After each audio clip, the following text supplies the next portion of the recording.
dia, bem-vindos ao Primeira Pessoa, o palco das grandes entrevistas do Jornal Económico. Nesta edição temos como convidado António Saraiva, presidente da CIP, Confederação Empresarial de Portugal. Comigo para conduzir esta entrevista está o jornalista João Marcelino. Antes de mais, obrigado, António, por estar aqui no estúdio mais uma vez connosco. Temos vários assuntos a tratar, portanto, vou logo ao primeiro. Eu é que vos agradeço o convite, é um gosto estar aqui de novo convosco. Obrigado. Vamos para um tema importante logo. Estamos em ano de eleições e, ao mesmo tempo, tem havido muitas greves de várias áreas do trabalho. Como é que a CIP está a encarar, como é que a CIP vê estes movimentos dos sindicatos? Vemos não é apenas dos sindicatos, já também de ordens profissionais, como sabemos, no caso dos enfermeiros. Vemos com alguma preocupação porque se há fatores que os empresários, diria a economia de um modo geral, aprecia, é a estabilidade. A estabilidade assente em fatores concretos, mas a estabilidade governativa, legislativa, fiscal e, de facto, esta estabilidade laboral que tem estado ameaçada por estas permanentes contestações, vemos-las com preocupação porque põe em perigo essa mesma estabilidade. Não podemos, contudo, esquecer que ela resulta, ou elas, porque são várias, resultam de expectativas que foram criadas, na minha perspectiva, foram mal criadas, digamos assim, ou colocarem essas expectativas muito elevadas. E agora, não correspondendo, porque não se pode corresponder, porque o país não suportaria essas satisfações de expectativas, a satisfação dessas expectativas, cria a frustração. Eu diria, prometeu-se tudo a todos, está a dar-se alguma coisa a alguns, e essa frustração das elevadas expectativas está a provocar estes movimentos, que penso que vão continuar, vemos com preocupação, porque põe em causa esta estabilidade e pode, eventualmente, colocar num radar negativo o investimento, a atratividade de investimento, porque se pensarmos aquilo que já se viu lá atrás, dos portos, da Auto-Europa, enfim, isto acaba por dar sinais de alguma instabilidade que são sempre negativos e que por isso não os desejamos. Falou nos portos, e no caso de Setúbal e na Auto-Europa, que teve um impacto no PIB do quarto trimestre do ano passado. Além desta, quais são as greves que considera piores para a economia do país, que poderão ter impacto já num ano de abrandamento da economia? Enfim, aquelas que poderão ser mais gravosas, desde logo aquela que referi, tudo aquilo que mexa em setores que estão em desenvolvimento, que estão a atrair investimento, se falarmos no cluster automóvel, mas também se formos para os portos, a questão do porto de Setúbal e, digamos, o efeito, a contaminação que está a ser tentada levar a outros portos, com o que isso provoca de caos à logística e à saída ou à entrada de componentes para a produção dos vários equipamentos ou à saída para as nossas exportações, por isso o que afeta a logística e os efeitos negativos. Dir-lhe que tudo o que afeta o normal funcionamento destes clusters que estão hoje a captar investimento, a desenvolver a economia, são de recear. Os portos que têm nestes últimos tempos tido alguma acalmia, desejamos que assim se mantenham, porque o acordo que foi feito terminou recentemente, e se não houver equilíbrio das partes, se não houver moderação, poderemos ter de novo, a nível dos portos, uma crise de tensões sociais que ninguém deseja e que por isso se devem antecipar soluções. Essa greve e, subsequentemente, dos enfermeiros mostrou um bocadinho, como estava a dizer, que o Governo colocou-se numa posição difícil porque criou essas expectativas e agora está a ser acusado de ser combativo por esses trabalhadores. Qual é a receita que o Governo pode seguir no ano de eleições agora para conseguir essa estabilidade nesse campo? Eu aí não teria muitas ilusões em pensar que num ano de eleições como aquele que estamos a viver, que vão existir que vai existir moderação, que vai existir bom senso de alguns grupos profissionais ou de alguns setores, porque o ano de eleição vai provocar que os partidos, desde logo aqueles com correias de transmissão sindical, como é o PCI e a CGTP, não só, mas enfim é o exemplo mais óbvio, vão, por prova de vida que vão ter que dar, vão manter a fasquia elevada e penso que não é o ano ideal para desanuviar tensões a esse nível.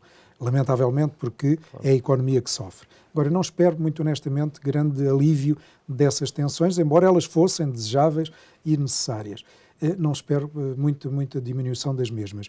Acho, como já lhe disse e repito, que, ao colocar, quando este governo promete a reposição de rendimentos e na reposição de rendimentos tem, na minha opinião, excessiva terapia, porque, sendo os motores da economia, o aumento das exportações e o investimento. E se privilegia, como se privilegiou durante algum tempo e depois se corrigiu, este governo corrigiu o tiro. Mas quando se privilegia apenas o rendimento, a devolução do rendimento às famílias, sendo isso necessário depois de um período de austeridade enfim, tudo o que a Troika nos trouxe, e por culpa nossa, convenhamos, porque também não podemos culpar terceiros de culpas que temos. Mas o que é facto é que tivemos aqui um período de muita austeridade e era necessário provocar um alívio, e essa reposição de rendimentos, desde que corretamente feita e com rigor, era obviamente desejável. Penso, mais uma vez, como lhe disse, que se prometeu demasiado a todos e não podendo dar tudo a todos, mas apenas alguma coisa a alguns, essas expectativas mantêm-se, não vão baixar e essas classes profissionais, os professores, os enfermeiros, vão continuar aquilo que para eles são justas reivindicações, mas que o país, convenhamos, é uma questão de olharmos para as contas.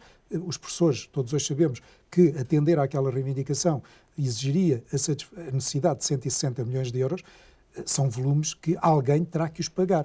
Porque se não nos esquecermos que os impostos, que as despesas do Estado, vão elas para salários ou para outras despesas, saiam dos nossos impostos, ao fim e ao cabo somos nós, cidadãos, que através dos nossos impostos estamos a pagar excessos que se venham a cometer, quer na despesa, quer em reivindicações que, pela sua dimensão, possam ser absurdas. Os nossos impostos, acho que todos nós consideramos que já estão exauridos, quer o das empresas, quer o das famílias, por isso essa solução está gasta. Onde é que o Estado vai buscar receita, vai arrecadar nova receita para estes aumentos de despesa, se eles viessem a ser contemplados? Despesa no outro lado. E por isso essa tem sido da nossa, na CIP, exigência. É que o governo, os sucessivos governos, não é apenas este, os sucessivos governos, ao invés de aumentarem impostos, que é sempre o mais fácil, altera-se a legislação e arrecada-se receita, se reduz a despesa. E essa redução da despesa passa por uma reforma do Estado, uma reforma da administração pública, dotando de mais eficácia, mais eficiência, mas isso, lamentavelmente, legislatura após legislatura, não tem existido a coragem política, quer dos dois partidos que têm estado no arco do poder, assim chamado, PS e PSD, que mesmo por vezes com maiorias parlamentares não as conseguem fazer, e essa é a reforma, uma das que está por fazer. Então, estou a ouvi-lo e parece-me que está de acordo com Pedro Passos Coelho, que recentemente dizia que Portugal estava a voltar a cometer os mesmos erros, o Estado estava a engordar e que isso seria a curto prazo pernicioso para a economia portuguesa. É isso? Não sei se Pedro não li, mas admito que sim, João, que Pedro Passos Coelho tenha dito isso. Não me choca. O que ele disse foi que estava a cometer os mesmos erros. O resto João, foi não da me minha choca lado. estar de acordo com esta ou aquela opinião, seja ela qual for, da esquerda à direita, desde que sejam corretas e tenham análises corretas da situação da economia. De facto, estamos a cometer os mesmos erros porque, ou não promovermos a redução da despesa. E repare, João, nós, apesar de uma redução de funcionários públicos que o país já fez nestes últimos anos, qualquer coisa como na ordem, se a memória não me traiçoa, 70 mil funcionários públicos, apesar de termos hoje os juros, termos um esforço de pagamento dos juros, da dívida, mais baixo do que tivemos lá atrás, ao tempo da Troika. Tivemos esse alívio do peso, digamos, dos juros. Tivemos a redução de despesa nos salários de funcionários públicos que se reduziu. Mesmo assim aumentamos a dívida.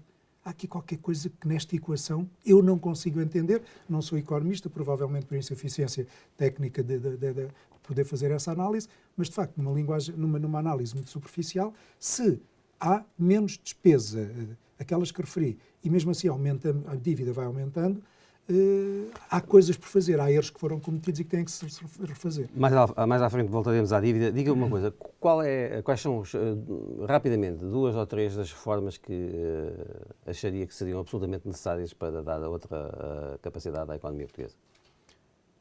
São aquelas que já referi, sendo as variáveis-chave para o desenvolvimento da nossa economia o aumento das exportações e a promoção, acarinharmos o investimento. Isso far-se-ia por uma política fiscal estável e com uma taxa mais reduzida, e por isso retomando a reforma do IRC que o governo anterior tinha lançado, a redução gradual do IRC.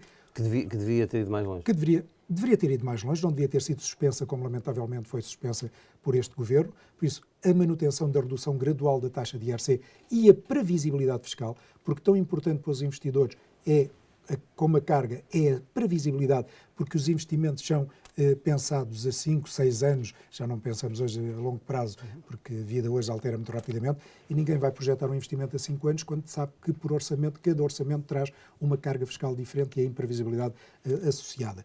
Por isso, previsibilidade fiscal e uma redução gradual da taxa de IRC, a burocracia, que apesar dos simplex mais, continua a asfixiar-nos, a morosidade da justiça económica, os processos que se arrastam em tribunal, ou seja, um ambiente económico, João, que desse condições para que as empresas, nesse diferente, para melhor, ambiente económico, pudessem gizar estratégias de investimento, acesso a crédito, porque é uma das peças que continuamos a manter. Bem sei. Já agora que fala em crédito, como é que olha para a questão do Banco de Investimento? Ele foi criado no tempo de Pedro Passos Coelho, enfim, já tem um Conselho de Administração, mas a verdade é que... O famoso Banco de Fomento ou Instituição Financeira de Desenvolvimento, como se chama. Exatamente. Instituição Financeira de Desenvolvimento. Mas que tarda, tem um Conselho de Administração, mas que tarda em sair para a economia real. Como é que olha para essa questão? João, temos olhado com preocupação, porque desde que a ideia foi lançada, e ela foi lançada, foi gizada na altura, para resolver uma falha de mercado que existia, porque fruto da desalavancagem terrível, violenta, num curtíssimo espaço de tempo que foi feita à economia. Recordo-vos que a banca reduziu 42 mil milhões de euros de crédito às empresas num curtíssimo espaço de tempo, a chamada desalavancagem, e estando as empresas, porque o nosso tecido empresarial são micro e pequenas empresas, 97% da nossa realidade é esta a matéria-prima com que o país tem que se desenvolver. Também teremos que fazer meia-culpa, nós empresários, e reconhecer que as estruturas de capitais das empresas estão muito desajustadas. A percepção de risco da banca, e já vou acabar no IFD, João, mas para lhe dizer como é que tudo isto alterou. A percepção de risco da banca é hoje muito diferente, mais apurada, e assim deve ser, porque isso impede que se cometam os erros que se cometeram no passado, crédito fácil, barato e sem as garantias, como lamentavelmente hoje percebemos que não foram dadas a alguns desses grandes empréstimos que depois terão que ser pagos, mas hoje a percepção de risco da banca é muito apurada. Mudaram os critérios de regulação, mudaram os critérios de supervisão da banca e isto faz com que a banca deixe de ser um parceiro de risco. E ser empresário é correr riscos. Se não tiver um parceiro financeiro de risco, o empresário fica sozinho no terreno. E por isso a falha de mercado que existia e a necessidade do IFD. O IFD é criado com essa função, mas desde o seu nascimento que foi praticamente um nado morto. Porquê? Porque a missão que lhe é dada, o volume de capital que lhe é atribuído por exigências ou que disseram na altura de Bruxelas, que permite que os Estados-membros tenham bancos de fomento com outras características, com outro capital e com outra missão. E não permitiram que o IFD a tivesse igualmente, estranhámos na altura, insurgimos contra isso e mantemos essa indignação. Porque a missão e o capital que o IFD tem disponível é insuficiente para acudir a esta necessidade de acesso a crédito que as empresas mantêm. E por isso não tem cumprido a sua missão. Reunia há cerca de um mês atrás com esta administração do IFD, que me garantiu nessa reunião que hoje tinha mecanismos e estava a negociar em Bruxelas uma nova reestruturação, um novo volume de capital para cumprir cabalmente esta missão para o qual tinha sido criado.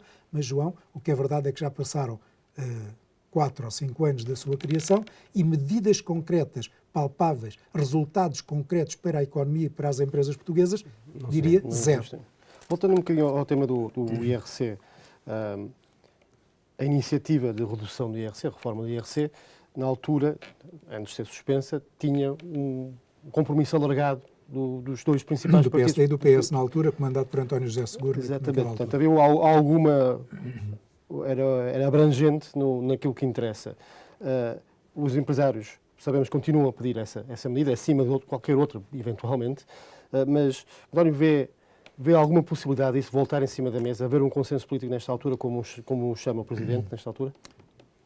Obviamente que isso exigiria que o futuro e os futuros orçamentos de Estado fizessem opções diferentes daquelas que têm sido feitas. E se os decisores políticos focalizarem e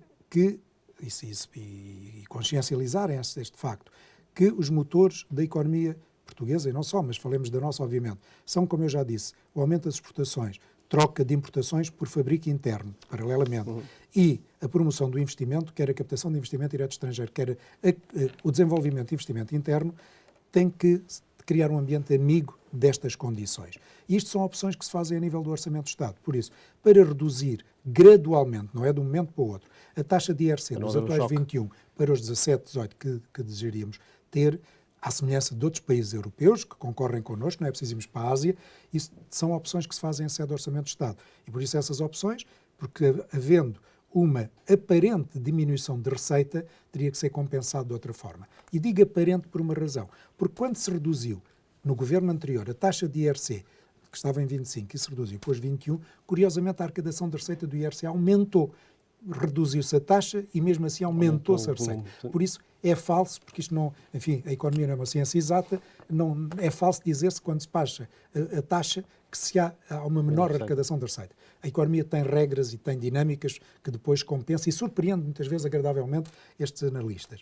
Mas reduzir gradualmente é uma das nossas posições, mas temos outras. Dizia que é a nossa principal exigência. Eu diria que é uma das exigências, mas hoje temos outras, porque entretanto a vida é dinâmica e vai-nos trazendo outro grau de exigência e outra focalização. A tributação autónoma. Hoje a tributação autónoma que incide sobre as empresas é um imposto perfeitamente, excessivamente violento.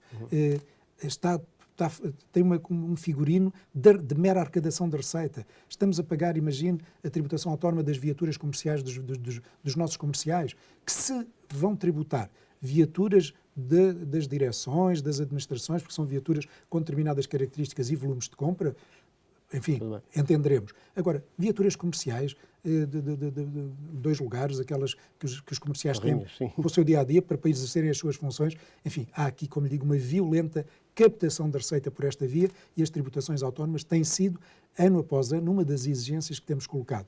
Depois, outras focalizações, e hoje provavelmente estará aí contido nas vossas perguntas futuras, a questão da formação profissional. Temos que fazer uma opção clara, concreta na formação dos ativos e daquilo que são os futuros ativos. Porque a digitalização da economia, as transformações que está a trazer, tudo isto leva a que as empresas tenham que se adaptar e reapetrechar para estas novas realidades.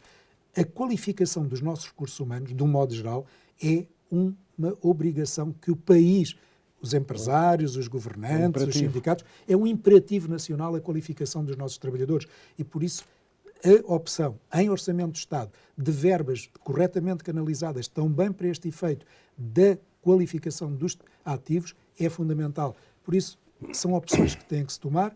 A questão do imposto através do IRC e a sua redução para melhorarmos a atratividade do investimento, a questão da formação profissional e o reforço de verbas para esse efeito, a eliminação de critérios da tributação autónoma que são violentamente excessivos. Enfim, há aqui um conjunto de matérias que têm que se agir sobre elas para que o resultado a médio, longo prazo, não serão no imediato, tenham efeitos. Tem toda a razão. Nós temos muitas perguntas sobre a agenda alargada da CIP e temos aqui dois ou três assuntos que gostaríamos de perguntar qual é que vai ser a atividade nos próximos meses. Por exemplo, as leis laborais. Qual é a posição da CIP em relação às leis laborais? Houve um Código do Trabalho que esta legislatura não mudou. O que é que mais pode fazer nesse campo? E outro campo que afeta muitas das empresas com as quais falamos é o caso especial da energia, dos custos de contexto, e nomeadamente a energia como um grande obstáculo à rentabilidade e ao investimento das empresas. Muito bem, duas áreas, a questão das leis laborais. Nós, nos sucessivos inquéritos que fazemos aos empresários, através da nossa estrutura associativa, porque a CIP é o somatório de associações setoriais e regionais, e depois das grandes empresas, mas é através da capilaridade das associações que nós fazemos esses inquéritos e em todos os setores de atividade o que resulta dos inquéritos que fazemos é que as leis laborais, sendo necessária, há sempre margem de melhoria, há sempre margem de progressão para as melhorar. Independentemente do ponto de vista, o que é essa melhoria.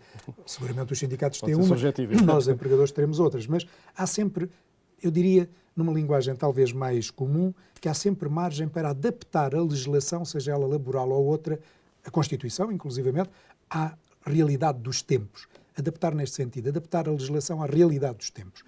É aqui que eu me foco. E por isso, as leis laborais, como outras quaisquer, têm a margem de progressão de melhoria, mas não são prioritárias. Nos inquéritos que fazemos, os empresários põem o funcionamento da justiça, o acesso a financiamento, a burocracia, os licenciamentos, E depois, sétimo, oitavo, dependendo da região ou do setor, lá vem a melhoria das leis laborais. Está em Parlamento, à espera, em pipeline de Parlamento, esta última alteração que houve em sede de concertação social, quando fomos, diria, sublinhado, obrigados a essa revisão, porque não a queríamos, mas o Governo, para cumprir o seu programa eleitoral, o seu programa de governo, em que tinha que melhorar, em que tinha que mexer, diria, a questão do banco de horas individual e a segmentação dos contratos, quis, cumprindo o seu programa, alterar. Desnecessário. Desnecessário porquê? Porque o banco de horas individual são os próprios trabalhadores que estão nele que o subscrevem e que acham que ele tem méritos. Já não são apenas os empregadores. Por isso, mexer uma coisa em que todos estamos de acordo, empregadores e trabalhadores, foi perfeitamente desnecessário, mas era para cumprir o programa de governo. Tudo bem, lá se minorou o efeito e está em pipeline, como digo. Depois, a segmentação dos contratos, combater a precariedade. Todos reconhecemos que durante um tempo a economia portuguesa teve e ainda contém, em alguns setores de atividade, precariedade. Mas 85%, e é o Primeiro-Ministro que o diz, não sou eu, 85% dos novos empregos criados são contratos sem termo. Isto é, a própria economia já está a reagir e está a ultrapassar, a alterar esse problema. Por isso a economia já reage. Se estamos com um déficit de trabalhadores qualificados, todos os setores de atividade, da metalurgia, à construção, à hotelaria, estamos com necessidade de mão de obra que não a temos. É um dos problemas hoje do investimento, é captar mão de obra qualificada. Estamos a empregar. 85% dos novos empregos são sem termo. Porquê é que se vai mexer nisso? Cumprir o programa do Governo, mexeu-se nisso. Está em pipeline, como digo, em Parlamento para ser discutido. Não sei se ainda vai ser ou não, mas eu diria, empregando uma frase célebre, é uma desnecessidade. Sobre isso não temos agenda. Para nós era não mexer porque não é prioritário para o desenvolvimento da economia. Depois, outra questão que diz o custo da energia, ou o fator energético. Como eu costumo dizer, a energia não é cara, não é barata, é competitiva ou não é competitiva. E em Portugal, quando comparamos com a Espanha, ficando no espaço europeu, porque se nos compararmos com os Estados Unidos ou se nos compararmos com a Ásia, então é que não somos de todo competitivos. Bem sei que os Estados Unidos, com o Shell Gas, têm hoje capacidades diferentes, a Ásia incorpora outras variáveis, mas o que é facto é que mesmo dentro do espaço europeu, unidades industriais, nossas associadas, através dos nossos associados, que têm unidades industriais em Portugal e comparam com as que têm em Espanha, fazem-nos, por comparação, a demonstração que a fatura energética em Portugal é mais cara daquela que é, por exemplo, aqui ao lado em Espanha. Há aqui qualquer coisa que, de facto, fala-se muito no MIBEL, fala-se muito no MIBGás, ultrapassar os Pirineus, temos uma aposta nas renováveis e devemos-la ter, porque, enfim, o globo tem que ser preservado para as gerações futuras e, por enquanto, cá andarmos nós próprios, mas estes aspectos das energias renováveis, a focalização e o desenvolvimento que se está a fazer sobre isso, temos apreciado, estamos a acompanhar, porque temos um conselho criado na CIP, que é o Conselho da Energia, que acompanha estas matérias, mas a energia ou é barata, ou é competitiva, ou não é competitiva. E em Portugal não é competitiva. Ainda não é competitiva. Ainda não é competitiva. E em Portugal, pese a originalidade da solução política encontrada para o Governo, estamos a conseguir resultados no ajustamento do déficit. Na questão da dívida, que há pouco aqui aflorou, parece-me que ainda nem sequer começámos o caminho. Como é que vê essa questão? Vamos precisar que a União Europeia nos ponha metas mais fortes, mais agressivas, para conseguirmos começar a travar esse combate? João, eu acho que aquilo que o homem não faz por inteligência acaba a fazer por necessidade. E até agora não tenho visto sinais de inteligência nessa resolução desse problema. Quando digo homem, obviamente, o lato senso das organizações em que o homem participa. E por isso tem que ser encontrada solução. Nós não podemos manter a dívida que Portugal tem, quer a dívida pública, quer a dívida privada, porque falamos muito na dívida pública, mas não nos podemos esquecer da dívida privada. Portugal tem estas duas pesadas mochilas às costas e isto limita o nosso desenvolvimento. Enfim, fazendo aqui a caricatura, ninguém com duas pesadas mochilas de chumbo às costas consegue fazer 100 metros em 9 segundos. Não acredita que nós, do ponto de vista interno, consigamos disputar esse Isso era combate? reconhecer a nossa incapacidade para resolvermos os nossos problemas. Não quero admitir isso. Tem que haver uma estratégia, tem que haver definição clara de metas, de objetivos e nos tais orçamentos de Estado que vão sendo gizados, tem que haver uma focalização, tem que se tomar opções. E, de facto, Portugal não pode manter-se com estas pesadas mochilas. Temos que aliviar essas pesadas mochilas. Como? Pois atuando em várias frentes, como aqui já falamos em alguma, para que o resultado se obtenha.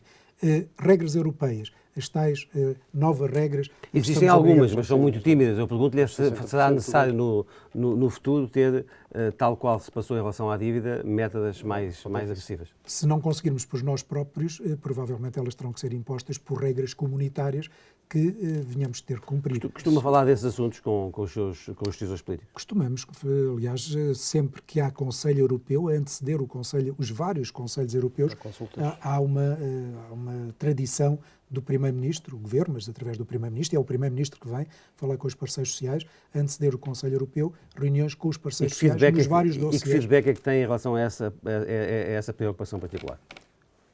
São todos os governos, não só este, mas os anteriores, têm, como não podiam deixar de ter, preocupação. Agora, tenho que lhe reconhecer também que entre a preocupação e a ação, entre a preocupação que mostram ter e a ação concreta para implementar, obrigado, de facto, João, o tempo passa e o problema fica. Estamos a falar da economia nacional, vive num contexto global de abrandamento, incluindo na zona euro, muito devido ao impacto da guerra comercial, chamada guerra comercial entre os Estados Unidos e a China principalmente, que tem avanços e atrasos dia a dia, parece. A minha pergunta é, como é que vê as perspectivas da economia portuguesa neste contexto? Estamos a abrandar, certamente. Até onde é que vai este abrandamento este ano, por exemplo? Estamos a abrandar. Nós vivemos hoje numa economia global. O mundo deixou de ser bipolar e é multipolar.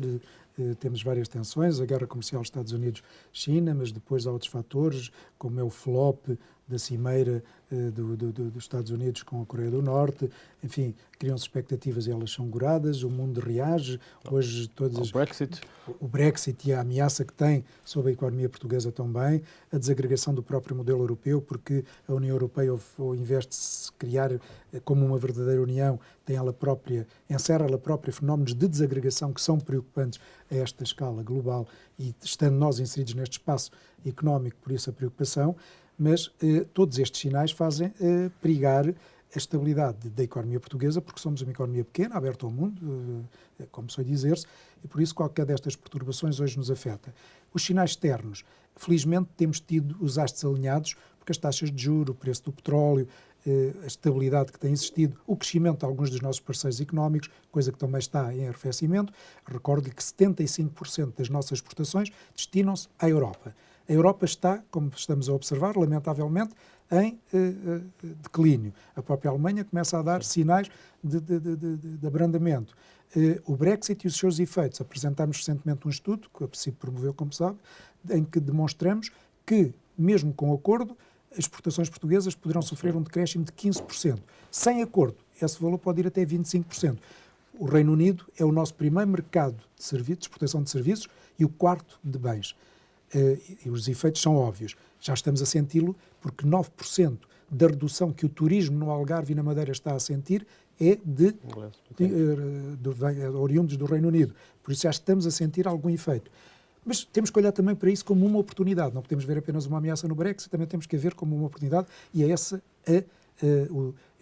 digamos, o sinal que nós temos dado aos nossos associados, porque o Reino Unido, ao sair, como tudo indica, vamos ver como é que termina, do espaço da União Europeia, também há empresas, há setores de atividade que, querendo manter-se no espaço da União, saindo do Reino Unido, querem residir, parquear noutras geografias e Portugal temos estado a trabalhar nisso com o Governo? Temos estado a trabalhar nisso com o Governo. Há uma estrutura de missão que o João recorda, liderada pelo Bernardo Trindade, precisamente para este efeito.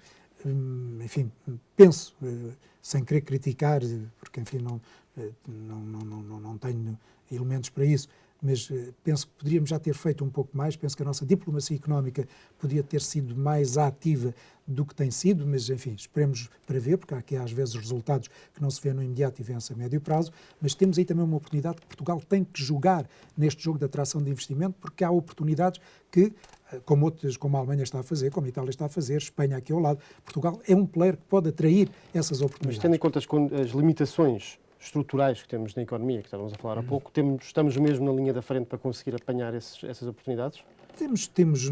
Portugal está hoje no radar, felizmente para nós, Portugal está no radar do investimento, assim nós façamos o trabalho de casa que temos que fazer, aquelas variáveis que já vos referi, a justiça económica, a burocracia, uma taxa de IRC mais atrativa, enfim, mexendo nas variáveis que se conjugam para um ambiente económico mais favorável e bem amigo do investimento.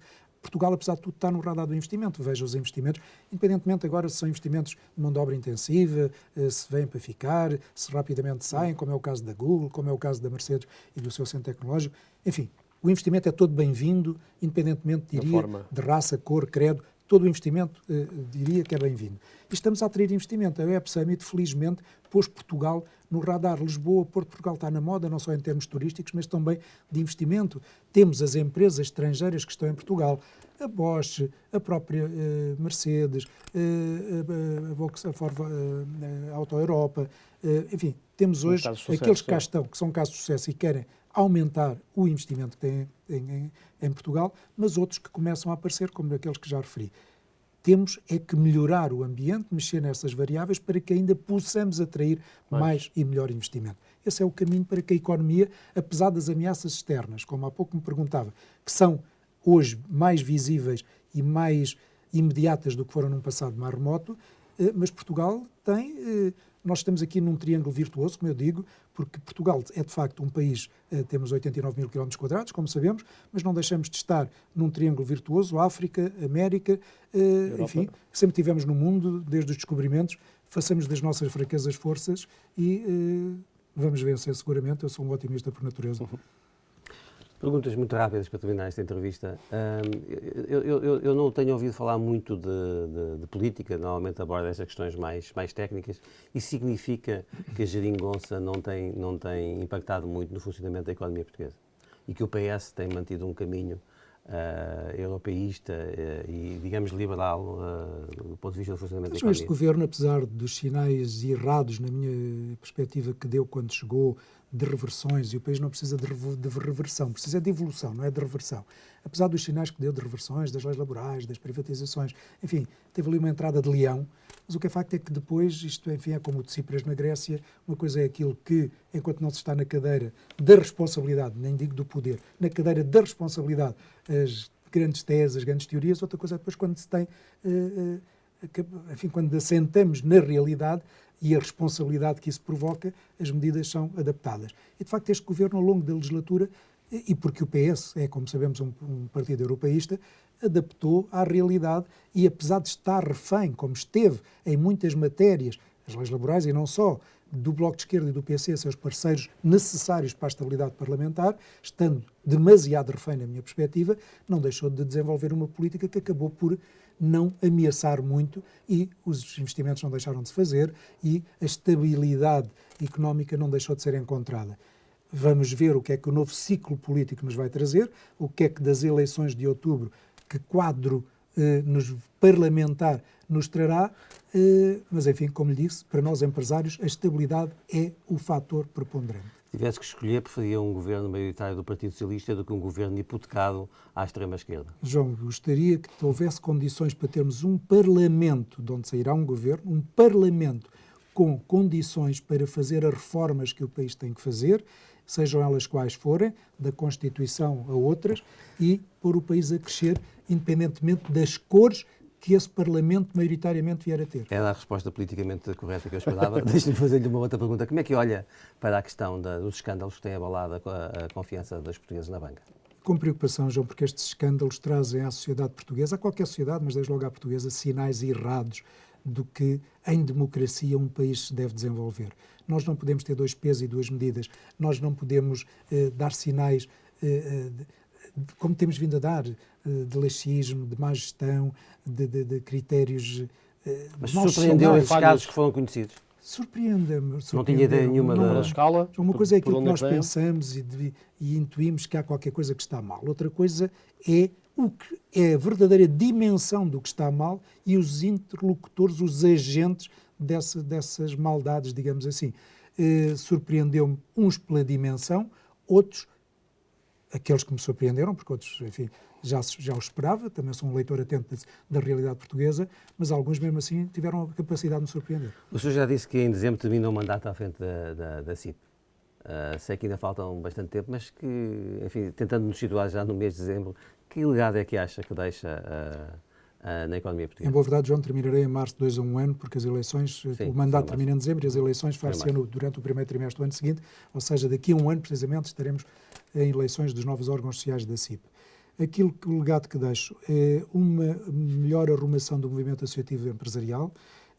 A CIP, como eu digo, aproveitando as 3 letras de CIP, cada vez mais antecipa e participa, e por isso uma maior resposta, uma dignificação dos empresários, uma dignificação da iniciativa privada, num tempo que foi difícil. Os meus mandatos eu passei pela troika, pela austeridade, por a desalavancagem que fizemos, a desagregação empresarial, porque as empresas, fruto de tudo isto, muitas fecharam, um desemprego a níveis inimagináveis. De facto, tudo isto, Portugal hoje, felizmente, está melhor. A CIP respondeu sempre presente enquanto parceiro social responsável, com ideias, quer internamente em sede de concertação social, quer em Bruxelas a nível da Business Europe. Por isso diria, João, que em termos da dignificação da iniciativa privada e dos empresários, o papel da CIP, que tive o orgulho de liderar durante estes últimos 10 anos, é hoje mais visível e mais necessário, permita-se uma imodéstia, do que foi no passado. João, tenho aqui uma última pergunta que eu vou roubar, já que estamos a falar em legado, um bocadinho de uma questão quase, não é pessoal, mas da experiência dos 9 anos, com C10, à frente da CIP. Qual é o político ou qual a personalidade com quem teve mais gosto de trabalhar nestes 10 anos? Não lhe destacaria um em particular, enfim, quer eu quando iniciei funções na CIP, como presidente, porque estava como vice-presidente, eu iniciei funções como presidente, estava o governo de José Sócrates e tive como ministros de José Sócrates, com os quais ainda tenho hoje relações, depois do governo de Pedro Passos Coelho. Enfim, nós lidamos muito estamos muito permanentemente em contacto com a economia, com o trabalho, com os negócios estrangeiros, e por isso, desde Luís Amado, Pedro Mota Soares, Vieira da Silva, agora Pedro Cisa Vieira, não lhe destacaria ninguém em particular, mas há um leque alargado, uns que inclusivamente já saíram, hoje na Câmara de Lisboa, Fernando Medina, enfim, há aqui um leque, o próprio Pedro Marcos.